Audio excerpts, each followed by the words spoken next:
Nessa noite de domingo agradável, né? Deu uma chuvinha, choveu para cá, para a região? Bastante, né? Na cidade toda choveu e foi bom porque a gente estava precisando de uma chuva, não é? Isso é muito, muito bom. Tem pessoas que, não sei se você sabe, mas existe um estudo em que dizem que um grupo de pessoas, quando chega assim nesse momento no domingo, elas começam meio que entrar em depressão por conta da semana. Ela diz assim, lá já vai começar todo o trabalho, todo o estudo, toda aquela correria, e não seria especificamente depressão, mas não é um estado de espírito muito bom.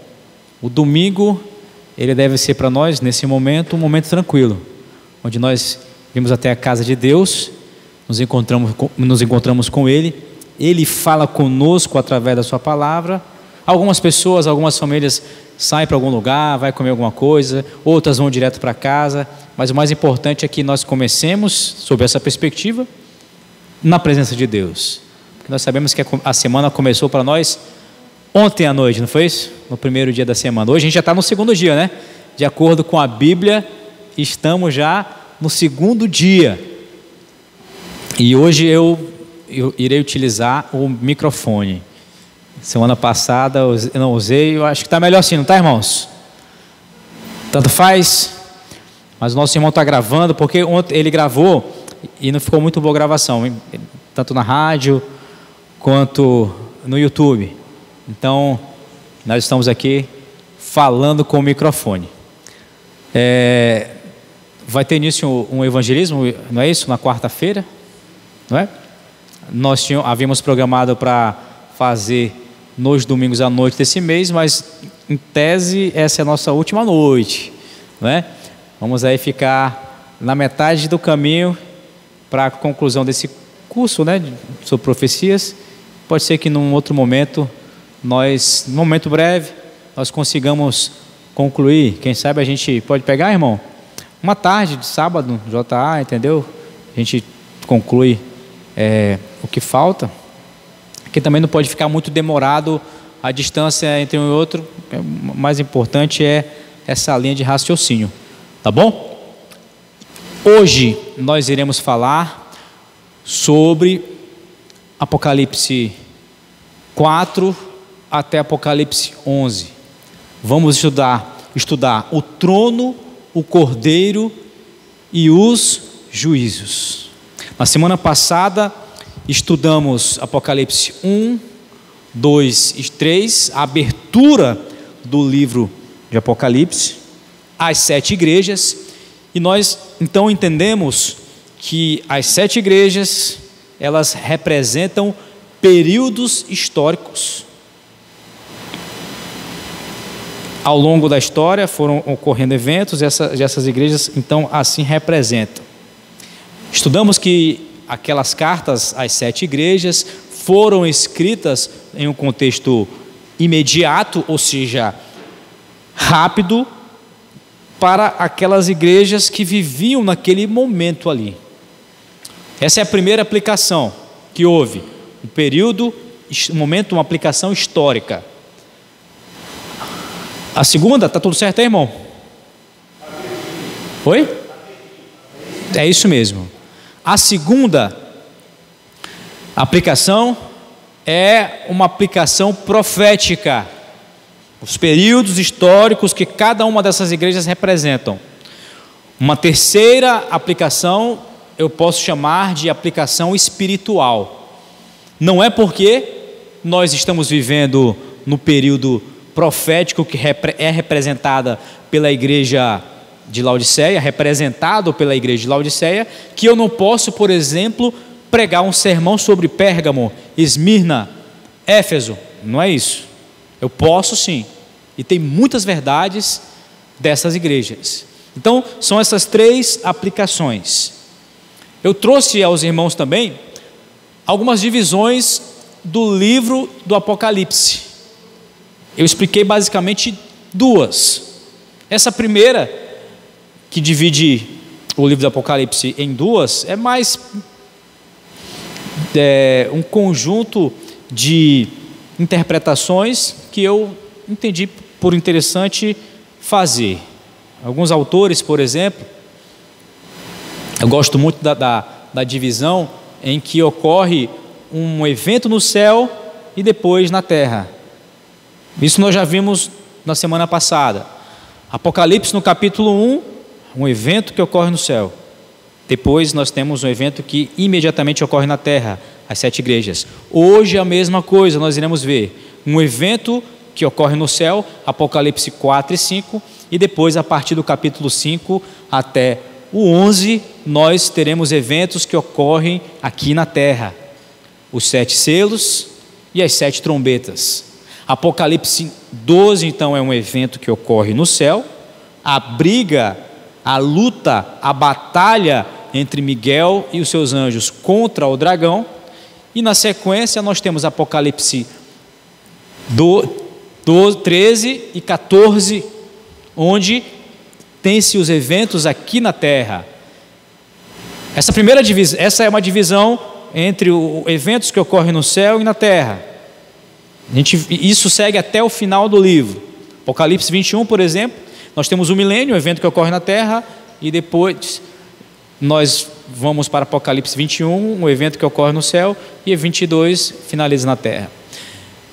Do 13 até o 20 são eventos que ocorrem na terra, 21 no céu e 22 na terra.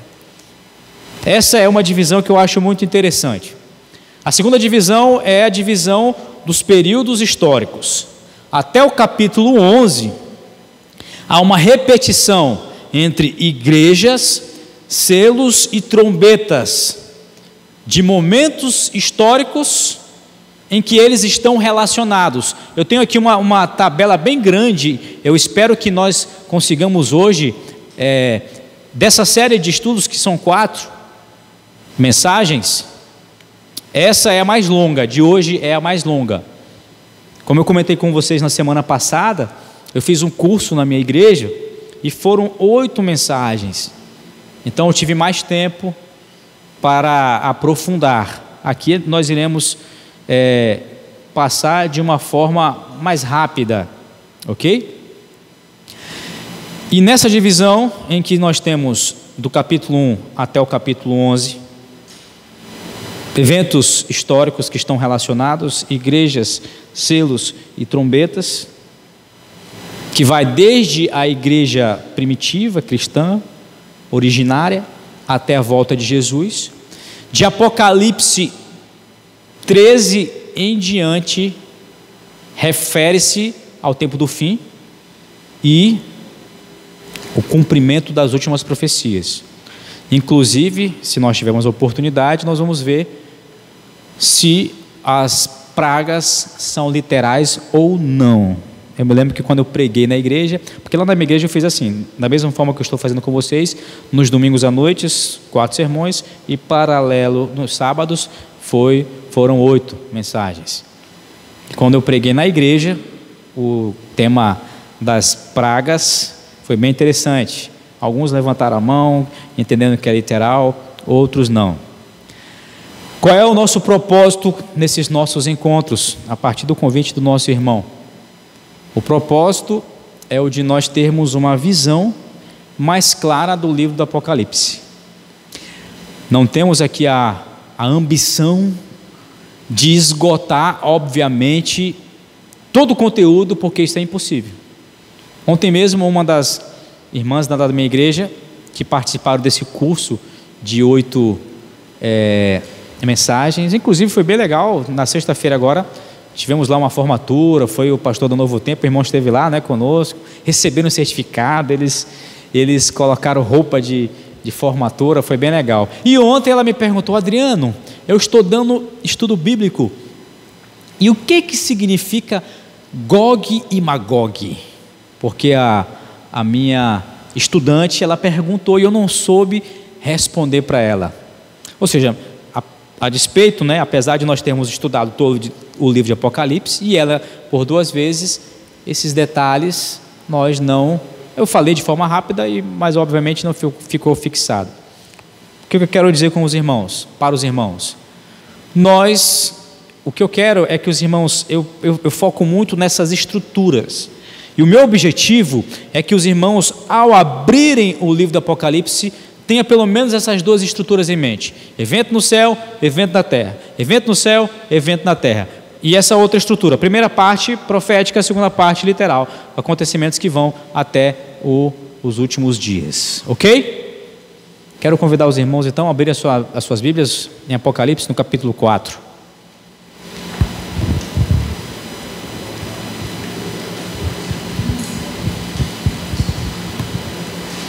Apocalipse no capítulo 4. E lembrando que os nossos encontros, eles são encontros não especificamente um sermão.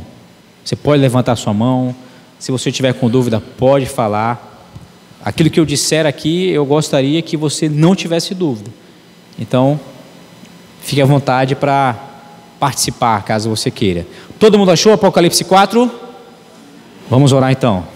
Senhor nosso Deus e eterno Pai, louvamos e exaltamos o Teu nome pela oportunidade de abrirmos a Tua palavra, e hoje iremos estudar o último livro da Bíblia, um livro que para muitas pessoas causa temor, um livro que para muitas outras causa desconhecimento, mas para nós esse livro nos dá esperança da Tua palavra e do cumprimento de tudo aquilo que o Senhor prometeu que iria fazer. Estaria conosco todos os dias até a consumação dos séculos, e nós podemos observar o Teu poder, o Teu amor e o Teu cuidado quando olhamos para este mundo e vemos, e podemos ver a Tua atuação e cuidado conosco, na igreja e em todo o mundo. Então, Pai, nos ajude a compreender melhor essa Tua mensagem. É o que eu Te agradeço e peço nesse momento, humildemente, em nome de Cristo Jesus. Amém. Apocalipse 4. Não trouxe. Nós vamos ler o capítulo 4 todo.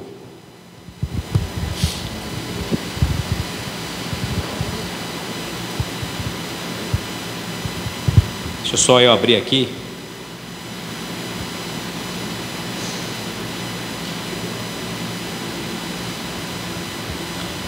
A visão do trono de Deus. Então, Apocalipse 2 e 3, nós estudamos as igrejas, e agora mais uma vez o evento no céu, ele retorna. Nós temos o privilégio e a oportunidade, pode falar, querida? Isso. Temos o privilégio e a oportunidade de adentrarmos na sala do trono de Deus. João teve essa visão. E aqui no capítulo 4, a partir do verso 1, diz assim: depois destas coisas, que coisas, irmãos? Apocalipse 2 e 3, e também, obviamente, capítulo 1. Depois que ele viu todo o percurso histórico, ele olhou, e eis não somente uma porta aberta no céu, mas como também a primeira voz que ouvi, como de trombeta ao falar comigo, dizendo: sobe para aqui, e te mostrarei o que deve acontecer depois destas coisas. Imediatamente eu me achei em espírito, e eis armado no céu um trono, e no trono alguém sentado, e esse que se acha sentado é semelhante no aspecto à pedra de jaspe e sardônio, e ao redor do trono há um arco-íris semelhante no aspecto à esmeralda. O que arco-íris significa na Bíblia, irmãos? Significa o quê? Aliança, concerto, não é isso? Quando nós abrimos a Bíblia, naquele evento entre Noé e Deus mostra para Noé: este é o símbolo da minha aliança. Então o trono de Deus, ele tem o aspecto também de aliança. Há também 24 tronos, e assentados neles 24 anciãos vestidos de branco, em cujas cabeças estão coroas de ouro. Do trono saem relâmpagos, vozes e trovões, e diante do trono ardem 7 tochas de fogo, que são os 7 Espíritos de Deus. Aqui nós já aprendemos que os 7 Espíritos representam quem? Representa o Espírito Santo. 7 é o número da perfeição, é o número de Deus. Então 7 espíritos é o número do Espírito Santo. O Espírito Santo também está ali presente. Há diante do trono como um mar de vidro semelhante ao cristal, e também no meio do trono e à volta do trono 4 seres viventes, cheios de olhos por diante e por detrás. O primeiro ser vivente é semelhante ao leão, o segundo semelhante ao novilho, o terceiro tem o rosto como de homem, e o quarto ser vivente é semelhante à águia quando está voando.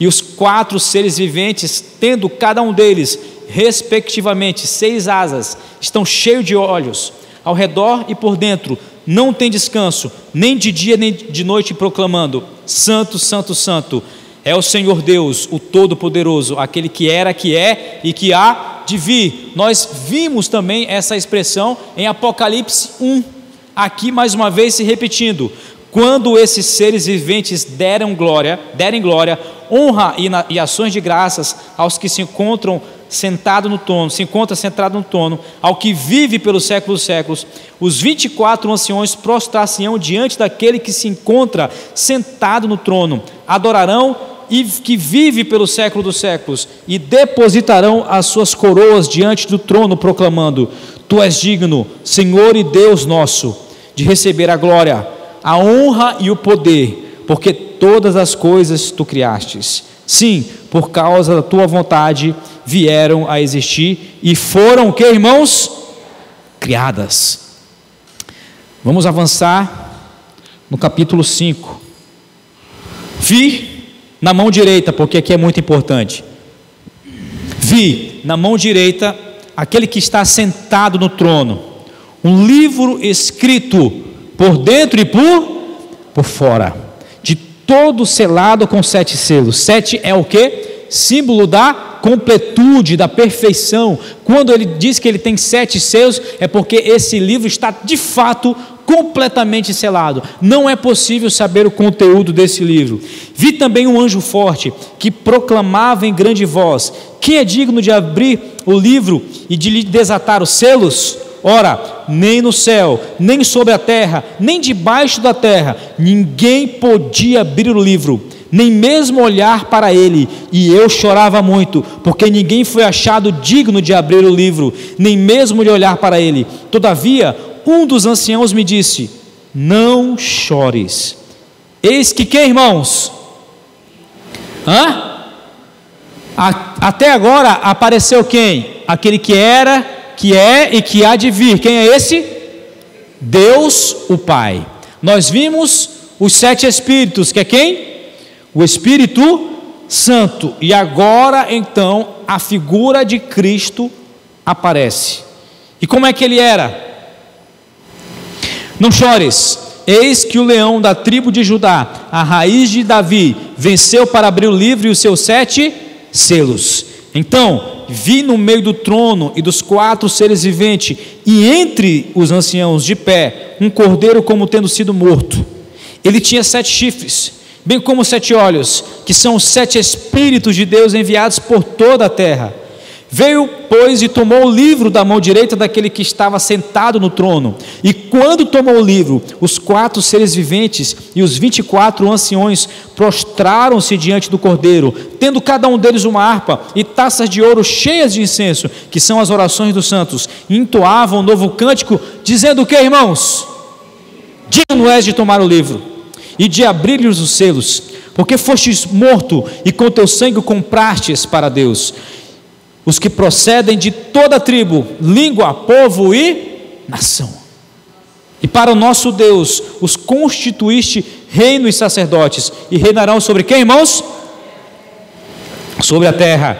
Vi e ouvi uma voz de muitos anjos ao redor do trono, dos seres viventes e dos anciãos, cujo número era de milhões e milhares de milhares, proclamando em grande voz: digno é o cordeiro que foi morto, de receber o poder e riqueza e sabedoria e força e honra e glória e louvor. Então ouvi que toda criatura que há no céu e sobre a terra, debaixo da terra e sobre o mar, e tudo o que neles há, estava dizendo: aquele que está sentado no trono e ao cordeiro, seja o que, irmãos? o louvor e a honra e a glória e o domínio pelo século dos séculos. E os 4 seres viventes respondiam: amém. Todos os anciãos prostraram-se e... Que cena linda, né, queridos? Vocês conseguem ler aqui? O Apocalipse, ele abre o céu para mostrar quem governa a história. Apocalipse 4 e 5 é para mostrar, queridos irmãos e irmãs, quem governa a história. E quem governa a história não são os presidentes deste mundo, não é Satanás, mas sim Deus. Apocalipse 4 e 5 apresenta Deus no trono e o Cordeiro que é digno de abrir o livro. Em Apocalipse 6 e 7, a história se desenrola na abertura dos selos e os servos de Deus são selados para a salvação. E já no capítulo 8 a 11, os juízos de Deus soam como trombetas até o reino de Cristo ser proclamado. A história está nas mãos do Cordeiro e caminha para a vitória de que, irmãos? Do reino. Pode passar, querido. Então perceba, o nosso sermão, a nossa conversa, a nossa palestra, como você preferir achar, ela está dividida em 3 blocos. O primeiro bloco vai estudar Apocalipse 4 e 5, onde nós acabamos de ler. O segundo bloco teremos o capítulo 6 e assim sucessivamente. Antes de revelar o futuro, Deus ele mostra quem está no controle.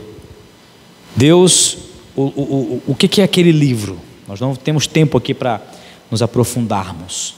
Aquele livro, ele é a história do nosso planeta, os acontecimentos. Se o livro não fosse aberto, os acontecimentos não iriam se manifestar. E um desses seria o fato da salvação do povo, que se dará com a volta de Jesus. Vocês entendem?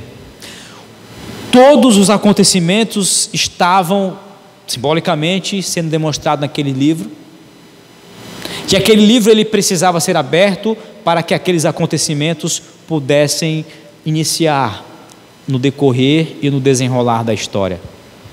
Quando Daniel, no capítulo 12, ouve do anjo: sela o livro, porque isso, o que você viu, ocorrerá quando? Nos finais dos tempos. Esse livro, agora, ele precisa ser aberto. Obviamente que não se trata do mesmo livro que Daniel escreveu, mas simbolicamente representa a mesma perspectiva profética, até porque João viu esse livro no trono, na sala do trono de Deus. Então, só um momento, o centro, volta rapidinho, irmão, o centro do Apocalipse, portanto, queridos irmãos, não é o que, irmãos? O medo, mas o Cordeiro que reina. Agora sim, nós temos o trono de Deus. João escreve logo no começo do capítulo 4 sobre uma porta aberta. Deus nos convida a ver a história do ponto de vista dele. Os homens buscam ver a história a partir do seu próprio ponto de vista, a partir dos seus medos, a partir daquilo que eles buscam, mas Deus nessa noite está te convidando a olhar a história a partir do ponto de vista dele. Deus está te chamando para que você olhe para a história da tua vida, não a partir também do teu ponto de vista, não a partir do ponto de vista do que as pessoas falam, mas do ponto de vista dele, porque assim como ele tem controle de todo o mundo, ele também tem controle sobre a sua vida, mas obviamente se você permitir, porque nesse caso ele respeita as nossas decisões. O trono no centro, ele não rege os acontecimentos, Deus governa, é Ele quem comanda. Deus é adorado, santo, santo, santo, porque Ele é soberano. Qual é a lição para nós? Quando a vida parece fora de controle, lembre-se, o centro do universo é o trono de Deus, e não o quê? O caos na terra. O centro do universo é de onde emana as decisões, que cuida de nós. Essa semana, eu estava precisando de uma resposta de algo há um tempo já. E eu já estava prestes a desistir. Eu vou contar duas experiências bem interessantes. E eu falei: Senhor, eu já estou cansado. Tanto faz. Meia hora depois que eu orei, a resposta veio positiva. Meia hora depois. Ali ficou nitidamente que Deus estava no controle. Um amigo, no outro dia, ele ligou para mim. Isso já é uma outra situação. Ele ligou para mim pedindo R$285 emprestado. Ele falou assim: poxa, meu amigo, você não sabe como é vergonhoso para mim, mas eu não tenho onde recorrer. Lembrei de você. R$285 não fariam diferença para mim. E você imagina, uma pessoa que pede um valor deste, fechado, não é nem 250, não é nem R$300, é 285. É porque de fato está precisando. E eu falei assim: não, tranquilo, eu estou dirigindo aqui, daqui a pouco eu faço o Pix para você, manda o Pix aí. É claro que R$285 não é muito, mas é alguma coisa também, né? Não é nada, também não é nada. Então também não quero dizer que não é nada.